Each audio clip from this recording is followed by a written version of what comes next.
विद्यार्थी मित्रांनो, आज आपण मौर्यकालीन भारत याचाच पुढचा भाग शिकणार आहोत, सम्राट अशोकाचा. मौर्य साम्राज्याची स्थापना आपण मागच्या पाठामध्ये मागच्याच आपल्या पिरियडला पाहिलेली आहे. चंद्रगुप्त मौर्य हा मौर्य साम्राज्याचा संस्थापक होता आणि धनानंद याचा पाडाव करून त्याने आपल्या साम्राज्य विस्तार कसा केला हे आपण सगळं शिकलेलो आहोत. आता पुढे त्याचाच मुलगा बिंदुसार हा मगधचा राजा झाला. चंद्रगुप्त मौर्याच्या राजपदाचा त्याग केल्यानंतर त्याचा मुलगा बिंदुसार हा मगधचा राजा झाला. बिंदुसाराच्या मृत्यूनंतर बिंदुसाराचा मुलगा अशोक हा इसवी सन पूर्व 273 मध्ये सत्तेवर आला. इसवी सन पूर्व ही कालगणना तुमच्या लक्षात येते ना?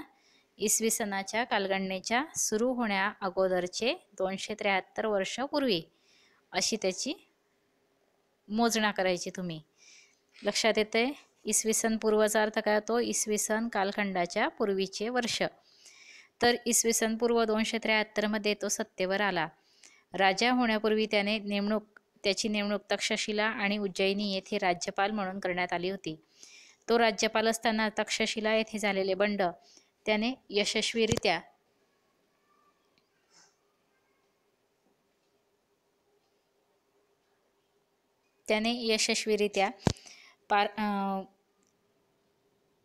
मोडून काढले होते. मगधचे सम्राटपद प्राप्त झाल्यानंतर त्याने कलिंगवर स्वारी केली.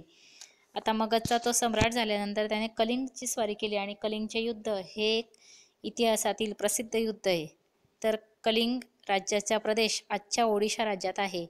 सम्राट अशोकाने कलिंगवर विजय मिळवला, पण त्यामध्ये झालेला भीषण मनुष्यहानी, सैन्यबळाचा नाश आणि रक्तपात हे पाहून त्याला वैराग्य निर्माण झाले होते. वायव्येस अफगाण आणि उत्तरेस नेपाळपासून दक्षिणेस कर्नाटक आणि आंध्र प्रदेशपर्यंत, तसेच पूर्वेस बंगालपासून पश्चिमेस सौराष्ट्रापर्यंतचा प्रदेश सम्राट अशोकाने विस्तारित केलेला होता व आपल्या साम्राज्याला मिळवलेला होता. अशा प्रकारे साम्राज्य विस्ताराची लालसा त्याच्या मनात सतत असायची. बघा, अशी लालसा करत करत त्याने इतकी मनुष्यहानी केली होती की शेवटी तो त्या युद्धांना कंटाळलेला होता. यातीलच एक प्रसिद्ध युद्ध की ज्यामध्ये खूप रक्तपात त्याने पाहिला होता हा म्हणजेच कलिंगच्या युद्धातील. तर कलिंगचे युद्ध हे इतिहासातील खूप गाजलेले असं युद्ध आहे. तुम्ही ते नेटवर सर्च करू शकतात. कलिंगच्या युद्धातील रक्तपात पाहून अशोकाने पुन्हा कधीही युद्ध न करण्याचा निर्णय घेतला आणि त्यानंतर त्याने वैराग्य स्वीकारले. सत्य, अहिंसा, इतरांप्रती दया आणि क्षमावृत्ती हे गुण त्याच्या दृष्टीने महत्त्वाचे झाले. त्या रक्तपातात ते पाहिल्यानंतर तो इतका कंटाळला की त्याने शेवटी ठरवलं की हे जग हे नश्वर आहे, सत्य, अहिंसा हेच महत्त्वाचे आहे आणि त्याने त्यावेळेस बौद्ध धर्माचा स्वीकार केला. हे गुण त्याने आत्मसात केले. आता हा जो नकाशा दिसतोय तुम्हाला, बघा, या नकाशामध्ये मौर्यकालीन भारत आहे आणि यामध्ये अशोकाचे शिलालेख, अशोकाचे स्तंभलेख, अशोकाचे साम्राज्य असे तुम्हाला नकाशा अभ्यासाच्या दृष्टीने काही महत्त्वाचे पॉईंट्स दिसत आहेत. नकाशा तुम्हाला अभ्यासायला यायला हवा. त्यामध्ये ज्या खुणा दिसलेल्या असतात किंवा चिन्ह असतात, नकाशात काही चिन्ह असतात. सम्राट अशोकाचे शिलालेख असं तुम्हाला एक पिरॅमिडसारखं दिसतंय, ते त्या ठिकाणी तिथे त्याचे शिलालेख आहेत. तुम्ही ऐतिहासिक भेटी देऊ शकतात आणि तो प्रदेश बघू शकतात, अभ्यासू शकतात. अशोकाचे स्तंभलेख पण आहेत, त्याचं पण एक खूण दिलेली आहे.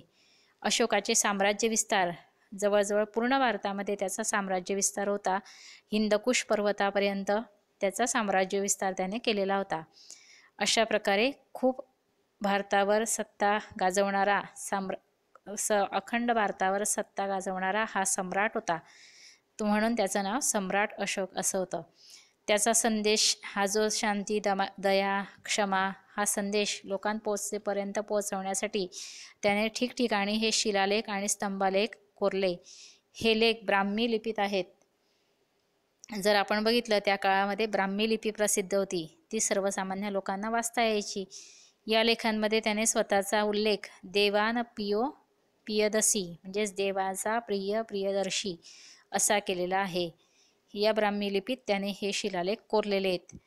राज्याभिषेक झाल्यानंतर 8 वर्षांनी त्याने कलिंगवर विजय मिळवला आणि तेथील विनाश पाहून त्याचे हृदय परिवर्तन झाले.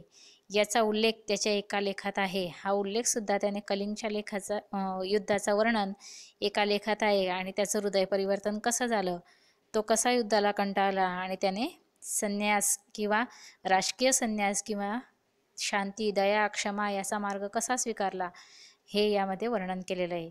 सम्राट अशोकाच्या दिल्ली टोपडा येथील एका लेखात त्याने वटवाघळे, माकडे, गेंडे इत्यादींची शिकार करू नये, जंगलात वणवे लावू नयेत असे सक्त निर्बंध लिहून ठेवले होते.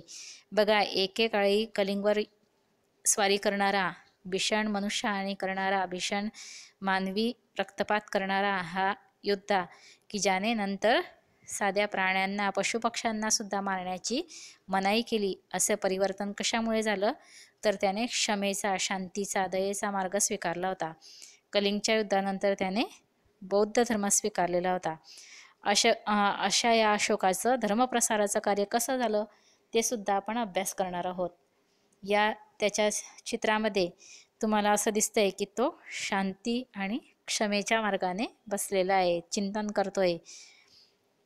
सम्राट अशोकाने स्वतःचा बौद्ध धर्माचा स्वीकार केला होता. त्याने पाटलीपुत्र येथे बौद्ध धर्माची 3री परिषद बोलवली होती. बौद्ध धर्माच्या प्रसारासाठी अशोकाने आपला मुलगा महेंद्र आणि मुलगी संघमित्रा यांना श्रीलंकेस पाठवले आणि श्रीलंका प्रदेशात सुद्धा बौद्ध धर्माचा प्रसार करा आणि तिथं सुद्धा शांततेचा, क्षमेचा मार्ग अवलंबायला सांगा, असं त्याने सांगितलं. आग्नेय आशिया, मध्य आशिया येथे देशांमध्येही त्याने धर्मप्रसारासाठी बौद्ध भिक्खू पाठवले. त्याने अनेक स्तूप, विहार बांधले, ठिकठिकाणी पाणपोया बांधल्या, लोकांसाठी हितोपयोगी कार्य केले. असा हा एक महान असा राज्यकर्ता हळूहळू उदयाला आला. अशोकाने लोकोपयोगी कामे काय केली, तर अशोकाने प्रजेसाठी सुखसोयी निर्माण करण्यात भर दिला. उदाहरणार्थ माणसांना तसेच पशूंना मोफत औषध पाणी मिळावे अशी सोय केली. अनेक रस्ते बांधले, सावलीसाठी रस्त्यांच्या दोन्ही बाजूंना झाडे लावले, धर्मशाळा बांधल्या, विहिरी खोदल्या. अशा प्रकारे सम्राट अशोकाने हे हितोपयोगी कामं केले होती. त्यांचा सगळ्यांचा अभ्यास तुम्ही इतिहासामध्ये करू शकतात. हे प्रकरण अभ्यासासाठी सम्राट अशोकामुळे एक प्रकारचं तुम्हाला महत्त्वाचं आहे. हा अभ्यास लक्षात घ्या आणि अशोकाचे लोकहितोपयोगी कामे पाठांतर करून ठेवा. इथपर्यंतचा अभ्यास समजलेलाच असेल. आता तुम्ही परत 1-2दा ते वाचा आणि मनन करा.